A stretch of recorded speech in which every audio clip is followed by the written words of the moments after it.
내가 쓴 글을 가장 여러 번 읽는 사람은 누구일까? 바로 나였다. 그럼 누가 가장 위로를 받고 용기를 얻을까? 그 역시 바로 나 자신이었다. 내가 쓴 글은 나의 내면을 향하고 있었다. 고통의 중심에서 벗어난 것도 매일 글을 토해낸 덕분이었다. 매일 쓰고 다시 읽으면서 나도 모르게 조금씩 치유되고 있었다.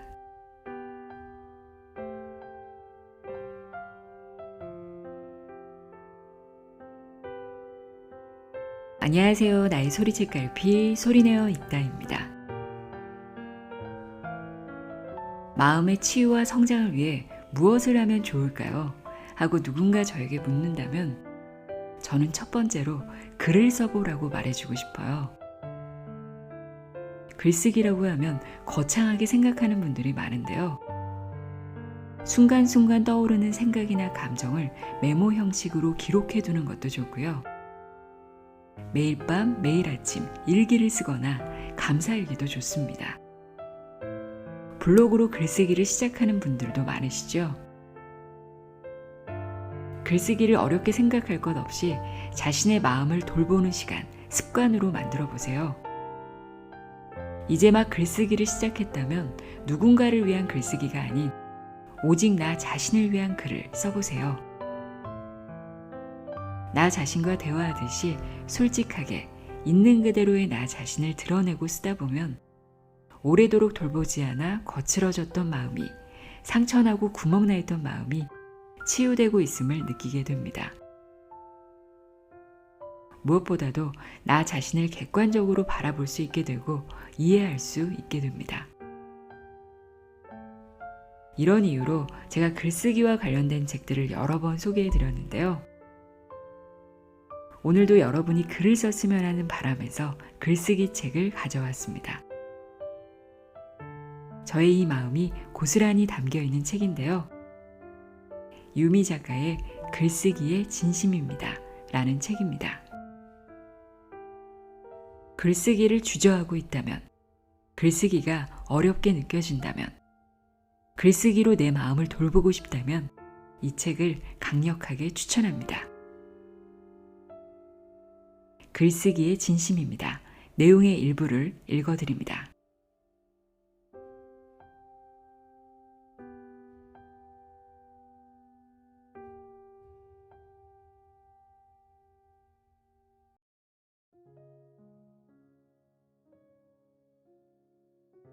지금 마음이 어떠세요? 천방지축 뛰어다니면서 많이 부딪히고 넘어지는 아이였다. 긁히고 피가 맺힌 무릎은 내가 노상 달고 다니던 쓰라린 훈장이었다. 안 그래도 아픈데 상처를 소독하는 일은 어린 소녀에게는 너무한 일이었다. 고름이 차올라 눈살을 찌푸리게 만드는 상처를 친구들에게 보여주는 것도 너무한 일이었다. 10대 소녀답게 이런 너무한 일들을 요리조리 피해 다녔다. 저녁 준비로 바쁘신 엄마 눈을 피해 소독도 하지 않고 무턱대고 큰 밴드로 상처를 가려버렸다. 고름과 진물이 눈에 보이지 않으니 일단 마음은 편했다. 아픈 것도 어느새 싹 다 나은 기분이었다. 그러나 개운한 기분과 달리 상처는 쉽게 회복되지 않았다. 마르지 않는 진물과 함께 여러 날을 보내야 했다. 넘어져 상처가 났던 그때 어떻게 해야 했을까? 해답은 드러내기였다. 보기 흉하고 쓰라리더라도 상처를 드러내고 소독해 주어야 했다. 마음의 상처도 다르지 않다. 마음의 병이 심해지면 우울증이 온다고 한다. 우울증이 마음의 감기라고 하던 전문가들이 언제부터인가 우울증을 마음의 암이라고 부른다. 감기와 암은 치료 방법이 하늘과 땅 차이인데 우울증은 감기도 됐다, 암도 됐다 하는 건가? 26주간 정신과 전문의와 나눈 대화를 엮은 죽고 싶지만 떡볶이는 먹고 싶어를 쓴 백세희 작가는 10년 넘게 기분 부전 장애를 앓고 있다고 했다. 기분 부전 장애? 검색해보니 가벼운 우울 증상이 지속되는 상태라고 했다. 모호했다. 불면, 과다수면, 식욕부진, 과식, 활력 저하, 피로감, 자존감 저하, 집중력 감소, 의사결정 곤란, 절망감. 이 중 2가지 이상이 해당되면 진단이 내려진다고 했다. 이 정도 체크리스트라면 나 또한 우울증의 범주에 충분히 들어가겠다 싶었다. 우리는 먹고 살아야 한다는 미명하에 감정을 절제한다. 사회가 요구하는 규정과 기대에 자신을 맞추며 살아간다. 그 결과 자기 자신은 소멸되어 간다. 마음의 배터리가 방전 직전까지 가서야 정신과 전문의를 찾아 우울증 진단을 받는다. 만성적인 나 기근으로 일상 중 시도 때도 없이 마음이 아프고 우울한 현재를 살고 있다. 이런 우리 모두를 우울증이라는 동일 코드의 질병으로 묶어 같은 약물 처방을 내리면 문제가 해결될까? 정신과 전문의이기도 한 정혜신 작가는 정확한 공감, 즉 심리적 CPR을 제안했다. 이는 너는 옳다라는 전제하에 내 마음이 어떠니? 라고 물어봐 주는 것이다.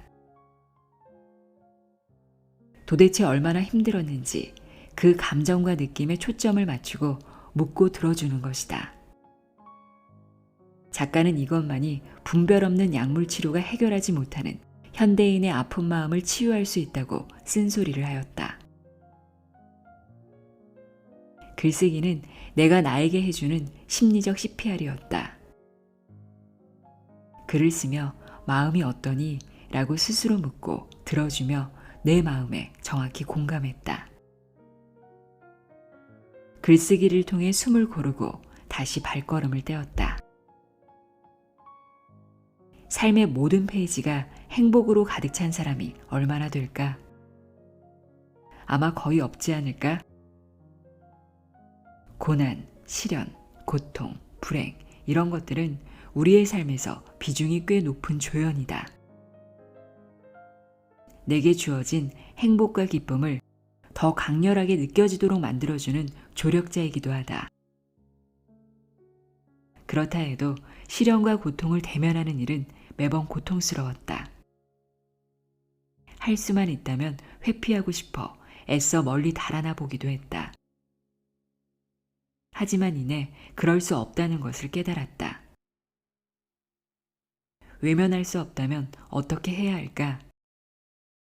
오히려 그 아픔을 드러내어야 한다. 멀리 떨어져 바라보고 크기와 무게를 쪼개 자세히 살펴보아야 한다. 그 이면을 객관적으로 들여다보아야 한다. 글쓰기는 이 모든 것을 가능하게 하였다. 내 안에서 요동치는 감정을 글로 옮겨 적어보는 것만으로도 주관적 시선이 객관적 시선으로 옮겨졌다. 자신의 아픔을 객관화하여 멀리 떨어져 바라볼 수 있게 되었다. 물론 쉽지 않았다. 내가 겪은 고난, 시련, 고통, 불행을 글로 써서 마주하려니 꽤 쓰리고 아팠다. 무릎 상처를 알코올솜으로 닦아내는 것만큼 아팠다. 그러나 이 과정을 거쳐야 치유의 단계가 시작된다. 생활 문장가라 불리는 은유 작가는 쓰기의 말들에서 자신의 아픔을 보듬는 이런 글쓰기가 생존의 글쓰기이자 긴급 대피소라고 하였다. 내게 글쓰기가 꼭 그랬다. 살다가 돌부리에 걸려 넘어진 듯한 느낌일 때 글쓰기라는 나만의 대피소에 몸을 숨기고 호흡을 가다듬었다.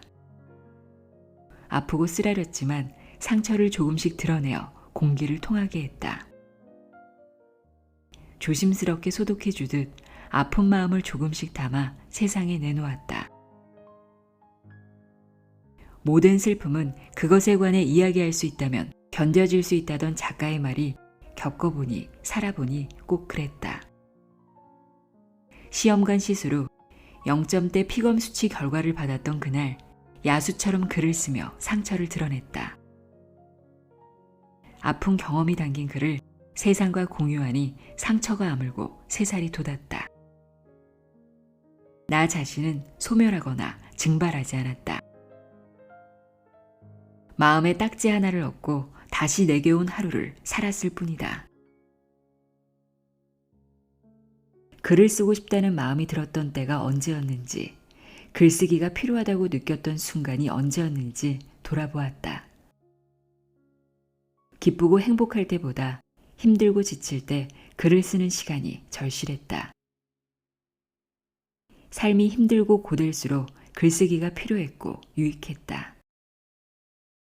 또다시 시험관 시술이 실패로 끝날 때면 굶주린 야생동물처럼 글쓰기가 고팠다.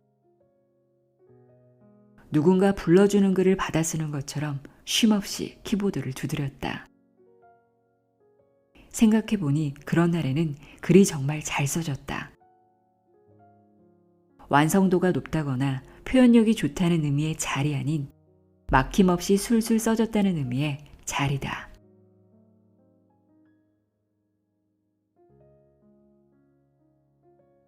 슬픈 노래를 듣고 슬픈 영화를 보고 난 후에 그것처럼 걸어서 세계 속으로 라는 여행 프로 때문에 토요일 아침마다 달콤한 늦잠을 기꺼이 포기하던 시절이 있었다. 뭉툭하고 어색한 화면과 내레이션은 여행 전문 방송이라기보다는 지구 저편에 있는 친구가 보내준 영상 같았다. 날씨가 좋으면 좋은 대로, 좋지 않으면 좋지 않은 대로 엉덩이가 들썩여지는 역마살의 8알은 이 프로 덕분이었다. 당장 떠나지 못하는 아쉬움을 달래며 방구석에서 무릎 나온 수면 바지를 입고 세계 곳곳을 여행했다. 여행 프로는 왜 인기일까? 우리는 왜 타인의 여행기에 흥미를 느낄까? 가장 먼저 떠오르는 단어는 대리만족이다. 유럽 뒷골목 노점에서 저런 음식을 먹어봐야지, 꼬마들과 저런 이야기를 나눠봐야지 상상하며 비행기표를 검색하는 게 낙이었다. 그렇다면 이미 다녀온 곳은 재미가 덜해야 하는데 그렇지 않았다. 김영하 작가가 여행의 이유에서 말했듯 타자의 시각과 언어를 통해 나의 여행 경험이 더 명료해졌다. 경험의 중심에 있을 때는 강렬하기만 했던 인상이 비로소 정렬되고 전체 서사가 보이기도 했다. 타자의 시각으로 내 감정이 정리되는 경험은 여행 프로뿐이 아니다. 이별 후 노래를 듣거나 드라마를 보다가 이건 모두 내 얘기야 하면서 눈물을 쏟았던 경험이 한 번씩은 있을 것이다.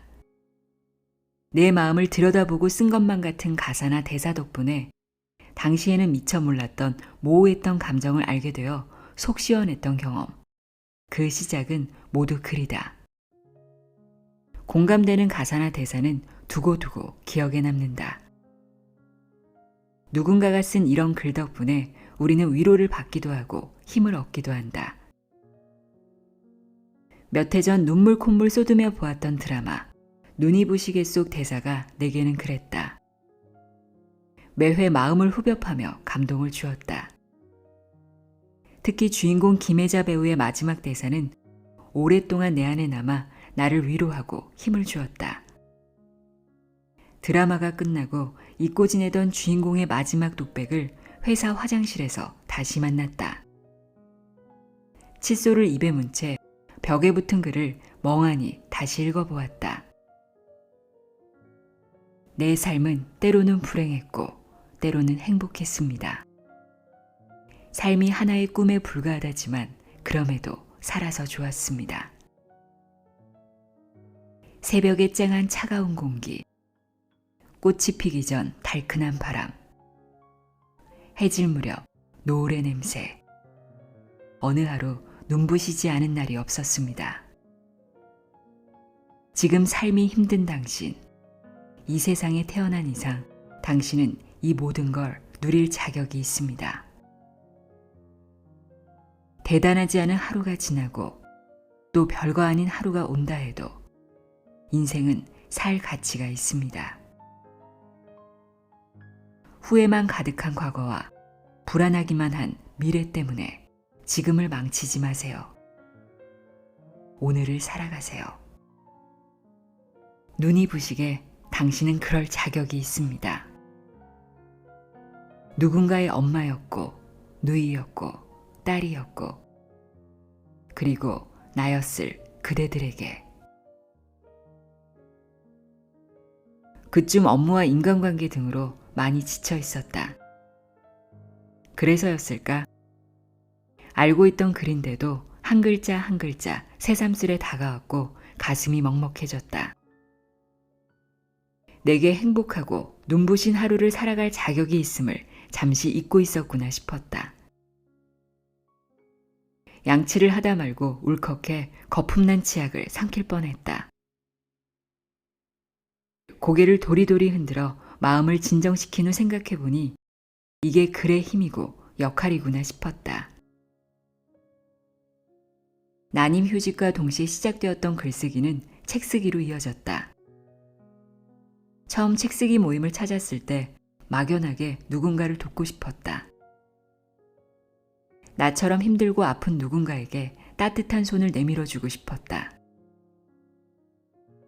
내가 경험했던 실패와 시련, 그리고 고통이 누군가를 위로하고 도울 수 있지 않을까 싶었다.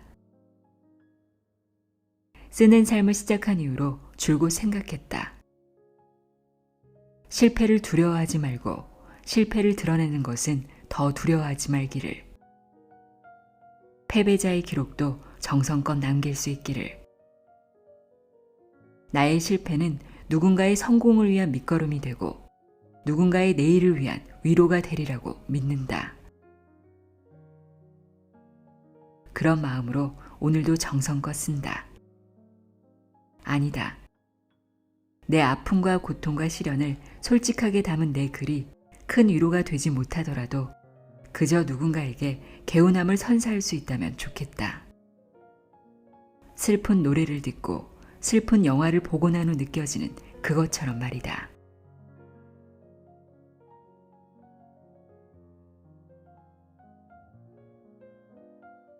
기록하지 않아도 기억할 수 있을까? 수령이 몇백 년 되는 나무가 죽은 후 나이테를 살펴보면 재미있는 사실을 발견할 수 있다. 나무가 살던 환경이 척박할수록 나이테 간격이 좁고 색이 진하다.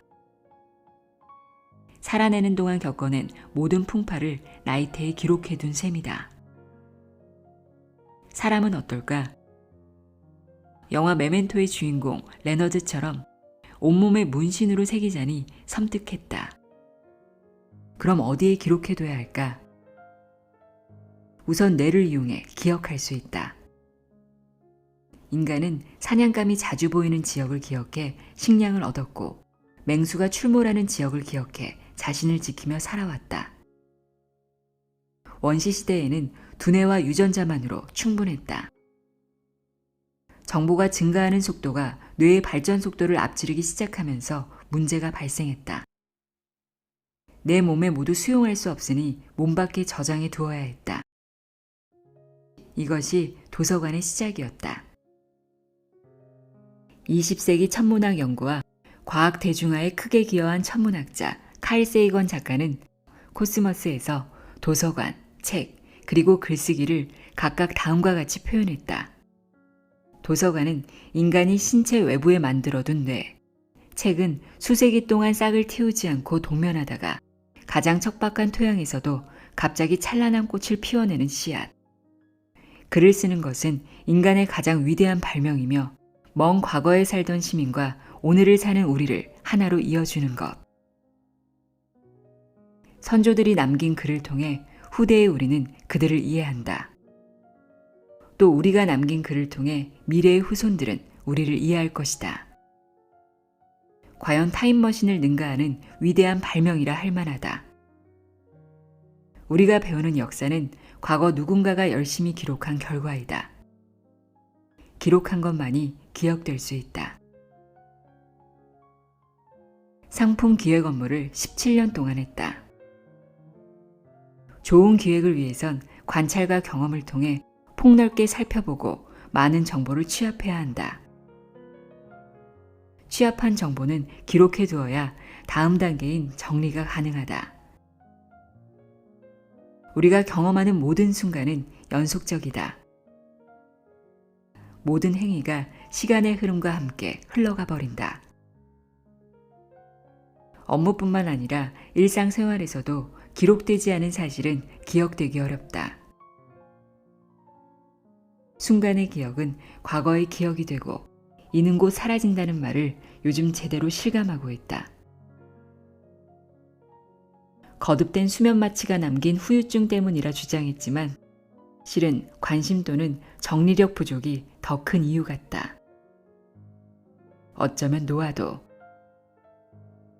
기억력을 믿어도 될지 의문이 드는 순간이 많아질수록 메모와 기록이 더 소중하게 느껴졌다. 블로그에 차곡차곡 쌓아두었던 글은 그때의 나를 기억하게 하기도 새로운 창작의 발판이 되기도 하였다. 남편은 나와 달리 기록이 가진 힘에 시큰둥한 편이었다. 관심을 가진다면 기록하지 않아도 기억할 수 있다고 주장했다. 노벨 경제학상을 수상한 최초의 심리학자 데니얼 카너먼 작가가 쓴 생각에 관한 생각을 읽고 확고했던 그의 생각에 작은 변화가 생겼다. 책에 소개된 한 사례 덕분이었다. 음악 감상 중인 남자가 있다. 듣는 내내 감동적이었지만 끝날 무렵 음반 흠집으로 일부를 제대로 들을 수 없었다. 이후 그는 음악 감상을 통째로 망쳤다고 기억했다. 내게도 비슷한 경험이 있다. 미국 출장에서 좋은 성과를 내고 귀국하던 날이었다. 폭우와 바람으로 탑승하려던 비행기가 지연되었다. 아슬아슬하게 환승도시에 도착해 게이트까지 전력 질주했지만 결국 환승편을 놓쳤다. 비행기가 떠나버린 게이트 앞에서 밤새 추위와 공포에 떨며 다음 편을 기다려야 했다. 훌륭한 성과에도 불구하고 지금도 그때를 최악의 출장이라 회상한다. 왜 우리는 이런 인지 착각이나 결과 편향과 같은 사고 오류에 빠지게 될까? 왜 현재의 결과에 따라 과거의 경험에 대한 기억이 달라질까? 경험하는 자아는 발언권이 없는 반면 기억하는 자아는 엉터리라도 삶의 점수와 교훈을 지배하기 때문이다. 남다른 기억력을 자랑해 유년 시절의 추억을 줄줄 꿰는 이들을 볼 때면 기록 예찬론자인 나조차 필요성에 의구심이 들 때가 있다. 그러나 기억은 생각보다 쉽게 왜곡될 수 있다. 게다가 분수에 맞지 않게 우리 삶에서 중요한 역할을 맡고 있다. 보완을 위해서라도 현재의 경험을 열심히 기록해야 하지 않을까? 정확히 기억하고 싶다면 말이다.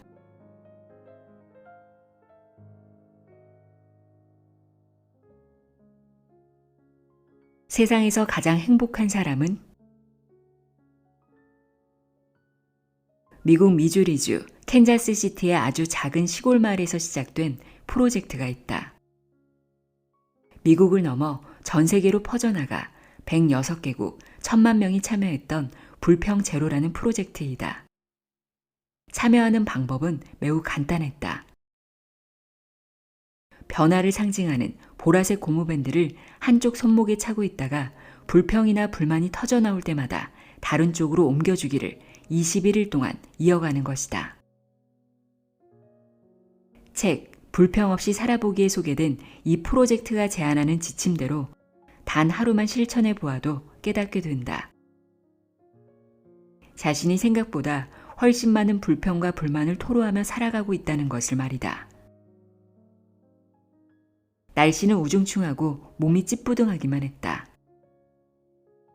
갈수록 심해지는 듯한 교통체증 끝에 도착한 사무실 문을 열자마자 바로 퇴근해야 할 것 같이 피곤이 몰려왔다. 정신을 차리기도 전에 회의에 끌려갔다. 또 위기라고 했다. 회사는 입사 이후 해마다 위기였던 것 같다. 상사의 꼰대 언행과 후배의 세상 물정 모르는 소리 모두 답답했다. 온종일 마스크를 끼고 있으려니 숨도 막히고 머리도 아팠다. 이놈의 코로나는 끝이 보이지 않았다. 이 와중에 또 야근. 내일의 체력을 끌어와 오늘 야근을 버텼다. 불평으로 시작해 불만으로 끝났던 어느 하루의 모습이다. 보라색 고무밴드를 수도 없이 옮겨주어야 끝났을 하루를 보내고 나면 아침에 눈을 떠 잠자리에 들기까지 하기 싫은 일만 한 기분이었다. 불평이 잦아질수록 내가 원하던 삶에서 점점 더 멀어지는 것 같았다. 어떻게 하면 행복한 삶을 살 수 있을지, 남들은 그런 삶을 살고 있는지 궁금했다. 욱하고 화가 치밀어 오를 때도, 반대로 지하 동굴을 파며 가라앉을 때도 있었다. 변화무쌍한 이 감정과 친해져 평정심을 유지하는 게 숙제 같아서 여러 책을 찾아보았다. 그 결과 사람 뇌에 있는 아미그달라라는 부위가 불쾌라는 빨간 신호를 켜서 외부 공격으로부터 자신을 지키는 역할을 한다는 것을 알게 되었다. 또 이 빨간 신호는 90초 후에 스스로 꺼진다는 것도 알게 되었다. 불평이 나의 통제를 비집고 나와 존재감을 발휘하려는 순간 이 사실을 인지하려 노력했다.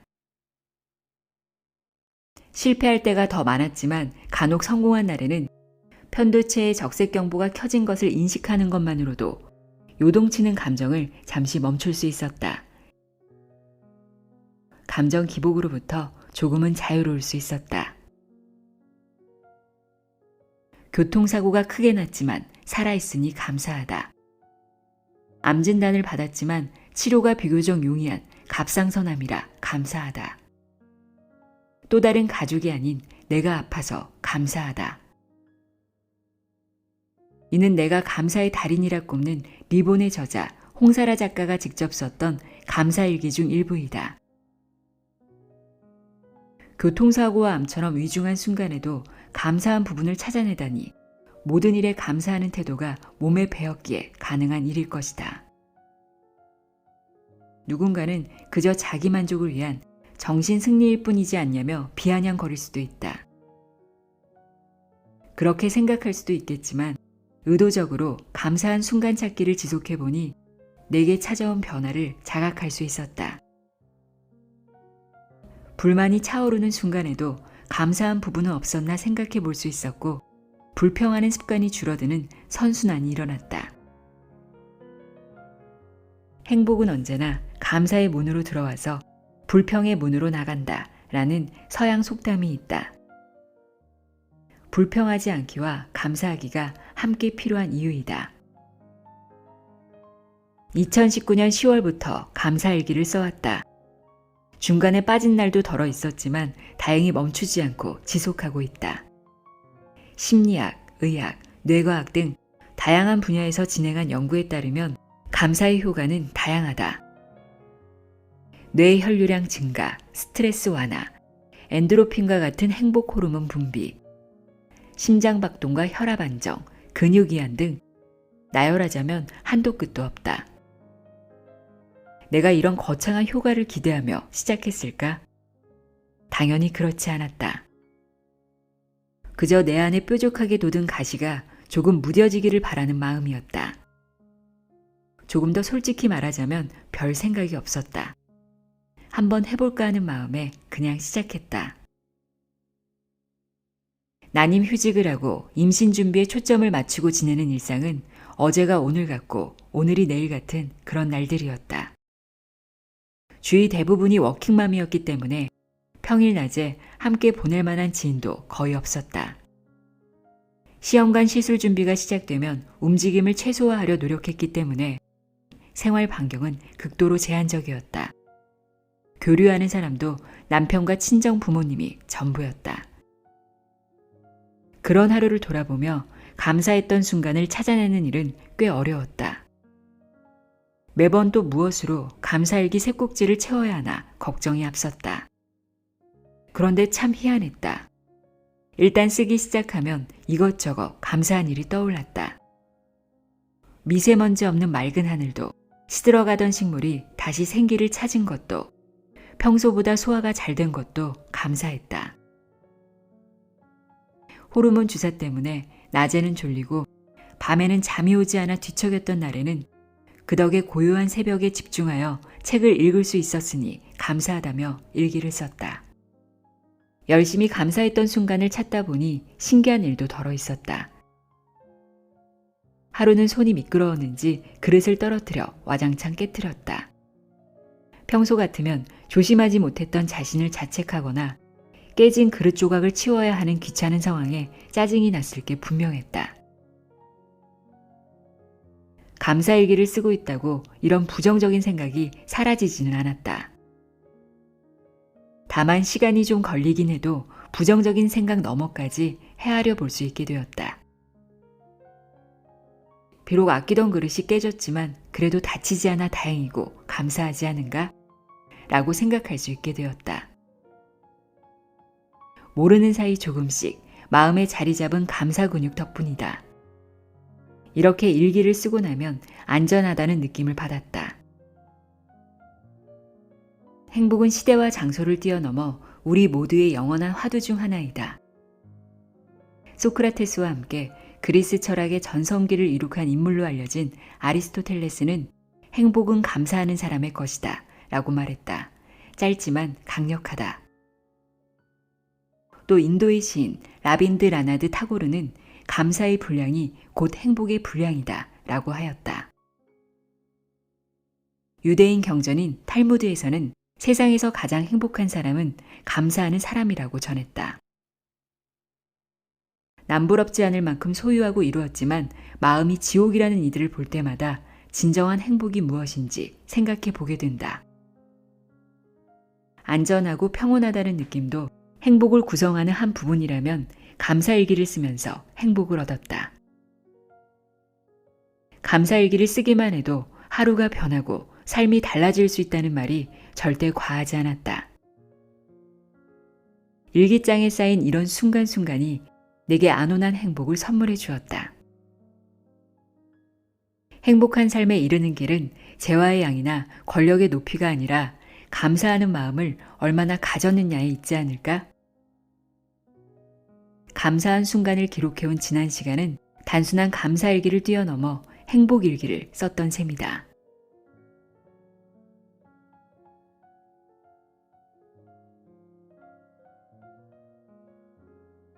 읽고 쓰기를 멈추지 않는 이유.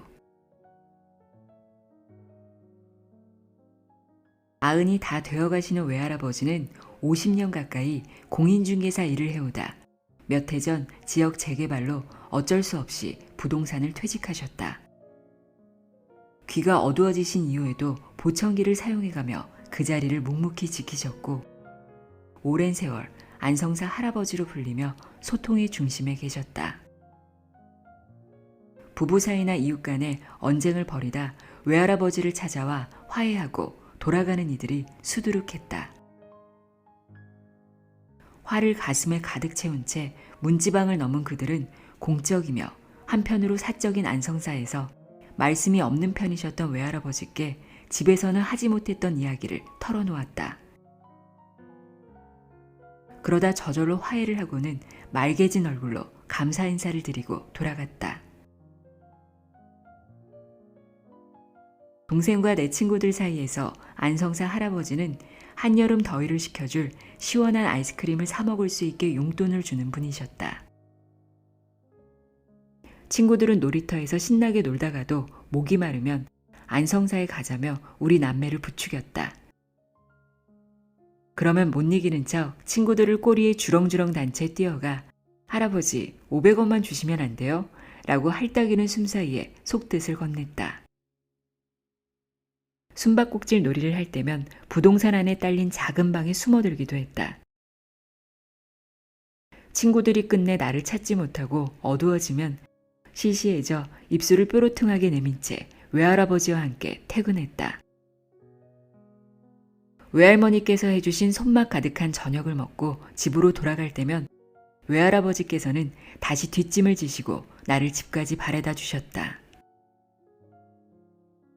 1930년대 서울 변두리에 위치한 한 복덕방을 배경으로 하는 소설 복덕방에 등장하는 새 노인을 이태준 작가는 희망도 꿈도 없는 퇴역 인생으로 묘사했다. 소설에 등장하는 새 노인과 달리 안성사 할아버지는 언제나 중심이 단단한 현역으로 이웃의 존경을 받으셨다.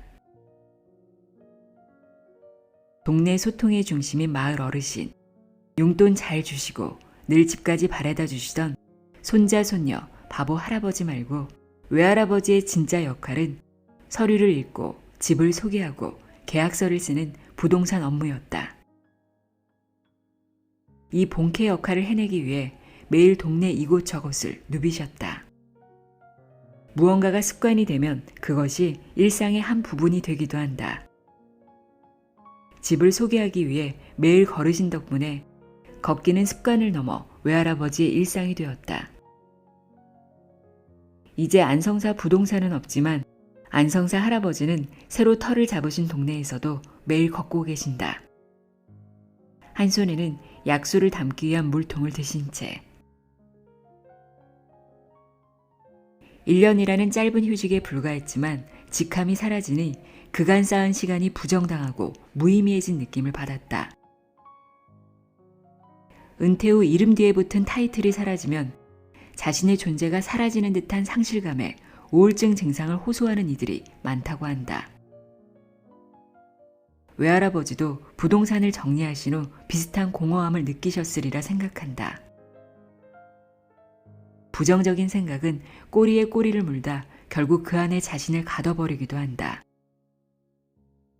이때 한 발을 떼면 다른 발이 따라오고 한 걸음을 걸으면 다음 걸음도 걷게 된다. 몸을 움직이면 마음도 따라간다. 외할아버지는 공허한 감정에 자신을 붙잡아 메어두지 않고 몸을 움직여 걸으셨다. 일상이 된 걷기 습관으로 자신을 스스로 만든 감옥 따위에 머물게 하지 않으셨다. 몸이나 마음 상태, 상황 무엇에도 관계없이 늘 한결같으셨다. 게으르고 이기적이고 편한 것을 추구하는 건 인간이 가진 본성이다. 본성은 타고 태어나는 것이라 그 힘이 강하다. 나쁜 습관은 애써 노력하지 않아도 어느새 일상 깊숙이 자리를 잡았다. 생명력 강한 민들레처럼 한순간에 나를 잠식했다. 반대로 좋은 습관은 본성을 이겨낼 의지, 인내, 사회적 강화의 3단 콤보가 있어야 일상의 끄트머리에 겨우 발을 들였다. 쉽지 않은 일이지만 좋은 습관 기르기를 외면할 수 없었다. 우리의 삶은 갑작스러운 중대한 결정보다 생각 없이 반복적으로 하는 사소한 행동에 더 큰 영향을 받기 때문이다. 복덕방 주인으로 불리던 시절부터 얼마 전까지 무려 50년 동안 걸으신 할아버지는 더 이상 출근하지 않아도 되는 지금도 걷고 계신다. 무엇이든 이 정도가 되면 그 행동을 하는데 힘이 많이 들지 않는다. 동기부여가나 행동심리학자들은 좋은 습관을 세우기 위해 우선 나쁜 습관을 버리고 목표가 있는 좋은 습관을 계획해 작게 시작하라고 말한다. 모두 맞는 말이다. 그러나 직접 경험해보니 가장 중요한 것은 계속하기였다. 계속하다 보니 생각하지 않고도 몸이 저절로 움직이는 수준이 되었다. 이쯤 되니 어떤 행동이 습관이 되었다 할 만했다. 애쓰지 않아도 이룰 수 있었다. 끈질기게 계속 이어간 끝에 얻는 달콤한 열매였다. 우리는 새해가 되면 새로운 다짐을 한다. 내 모습은 지긋지긋해. 더는 이렇게 살고 싶지 않아. 큰 꿈을 꾸고 멋진 삶을 살아갈 거야. 하지만 대다수가 매일 불평만 늘어놓고 행동하지 않는 하루를 보낸다. 동기부여와 마케팅 분야에서 세계 최고의 트레이너로 손꼽히는 브랜드 버처드 작가는 두려움이 인생을 결정하게 하지 마라 해서 우리의 인생이 어떤 전설이 되느냐는 오래도록 계속 걸어가는 능력, 계속 의지의 불길을 유지하는 능력에 달려있다고 말했다. 꿈은 늘 같은 자리에 걸려만 있는 보기 좋은 명화가 아니다. 유명한 자기계발서마다 강조하듯 매일 100번씩 꿈을 쓰기만 하면 내 인생에 특별한 변화가 생길까? 쓰는 것만으로는 부족하다. 꿈을 이루기 위한 행동이 이어져야 한다. 행동이 있어야 변화가 시작된다. 그 행동을 오래도록 지속해야 꿈을 이루고 전설이 될 수 있다. 읽고 쓰기를 멈추지 않고 계속하는 나는 이 길 끝에 과연 무엇을 얻게 될까?